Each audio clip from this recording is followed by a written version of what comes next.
தூத்துக்குடியில் வந்தீங்க. தூத்துக்குடியில் வந்ததுக்கு என்ன முக்கியமான காரணம், நீங்கள் தமாக அங்கே நின்றதுங்கிறத பார்க்கணும். தமாகல ஒரு பலவீனமான கேண்டிடேட் யாருக்குமே பேரும் தெரியாதுங்கிறத பார்க்கணும்.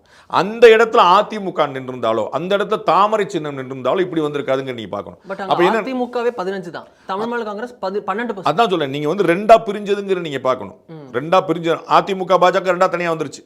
அங்க தமாக வரும்போது அந்த வாக்கு தமாகக்கு நான் போடணுமா, சைக்கிள் சின்னத்துக்கு போடணுமா, அந்த கேண்டிடேட் நமக்கு வந்து ஒரு ஸ்ட்ராங்கான கேண்டிடேட் போது இருக்கிற ஆட்கள் பூரா அங்க போயிட்டாங்க. அப்ப நீங்க அங்க வந்து தமாகக்கு பதிலா அதிமுக இணைந்து நின்றாலோ, தமாகக்கு பதிலாக பாஜகவே நின்றிருந்தாலோ, இரண்டாவது பெரிய கட்சியாக கேரண்டி இருக்கும். நீங்க வந்து 2 பேரும் சேர்ந்து இருந்தா இந்த டிஃபரன்ஸ் இருக்காது, ஹியூஜ் டிஃபரன்ஸ் சொன்னீங்களா, அது இருந்திருக்காது.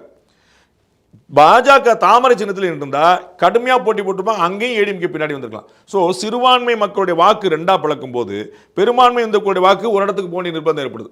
அங்க ஒரு கிறிஸ்தவரை போட்டு அங்க ஒரு தமாக வச்சு போடும்போது அந்த ஓட்டு கம்ப்ளீட்டா ஸ்பிளிட் ஆகிட்டு திருமதி கனிமொழி அவர்களுக்கு நிம்மதியாக போச்சு.